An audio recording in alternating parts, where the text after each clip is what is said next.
Whew, that build. I love feeling the energy. That is just a peek of Stephen Sondheim's Old Friends, a celebration of the legendary composer's iconic songs brought to life by Broadway's brightest stars. And gracing the stage in the show is a 3-time Tony Award-winning powerhouse and cabaret queen, Beth Leavel. She's here now. She's Welcome here. back. Thank you. I'm so glad to be here. I know. We should actually give you a crown when we say cabaret queen. Fine. We should like pass it around, right? Fine. Just a little tiara or something. Just a tiny little sparkle.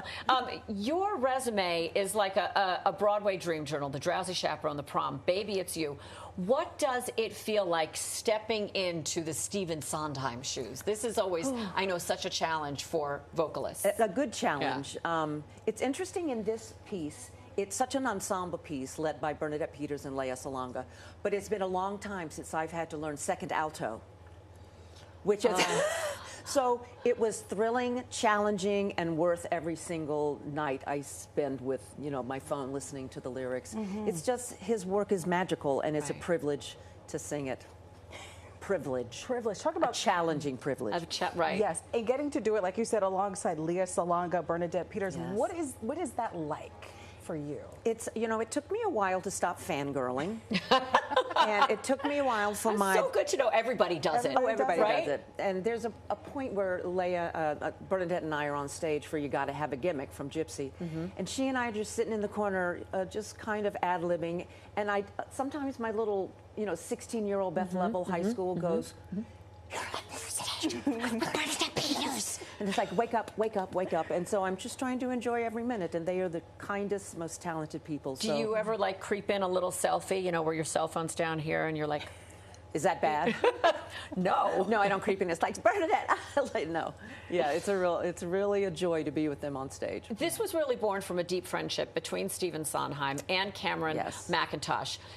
And it's a product of the pandemic. So that was sort of like it was almost like a bubble period for us. And Absolutely. Talk about the creativity that came out of that space where we had to kind of we didn't have all the distractions of our life. Yeah, the things, particularly, I'm sure you experienced this too, the things we had to do as artists. Right. To try to keep our DNA still functioning, to try to keep our heartbeat going, our artistic heartbeat going.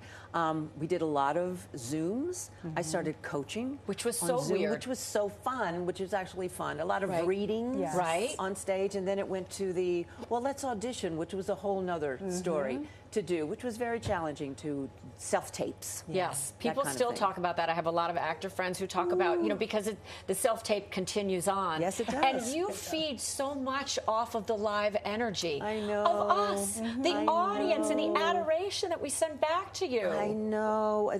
We call it Dr. Footlights. If you're tired or whatever, it's like you're going to be fine because you're going to go on stage, and Dr. Footlights is what's going to help you with the audience. We get so much of that energy back, particularly in this show when people know the lyrics. And sometimes you feel them singing along, even if it's not out loud. It's, we try not to, dilute it. I understand. I understand. You catch a couple tunes in the audience, I'm sure. But I'm glad we're back with live theater. Of course. Yeah, because everyone missed it, including us performers, storytellers. With those lyrics, it's probably like, choosing a child. But is there a Sondheim lyric that kind of hits you, gives you chills like a rock? There's so many of them. I know. There's so many of them. But and to sit in the wings with this show, and it's not like, oh, let me hear that again. It's like, oh, let me hear that again. What did I miss? There's one part of being alive. It's like, somebody hold me too close. Somebody hurt me too deep. Somebody sit in my chair and ruin my sleep.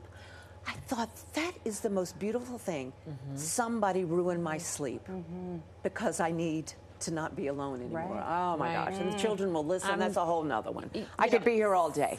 And talking about how it just really touches our soul, and to have that gift of being able to do that and to make all of us feel. That's what I love about live theater. Yeah, absolutely. But your Broadway, your cabaret, your TV, I'm sure each of them give you something a little bit different. Correct. But can you talk about sort of where your heart really beats and where you're born from? There is absolutely 100% no question. It's theater. Yeah. It just is. Right. Just exactly what you were saying. Right. That it happens, each performance is singular. It'll never be the same again because the audience is never the same. So each show 8 times a week is a new gift for us. And you don't get that with film and TV. It's Right. a whole different kind of celebration. Right. But theater is, that's where I'm alive. Yes. Because of y'all. Thank you for bringing your bright, beaming light to our studio. Oh my gosh. Thank you. And Thank we you for promise to asking. keep showing up if you Yes. keep showing Honey, up. And singing too loud. I keep showing up and singing, and this time I get to sing him. Yes. Wow. What a gift, right? Stephen Sondheim's Old Friends, now on Broadway at the Samuel J. Friedman Theater. Get your tickets. Yeah.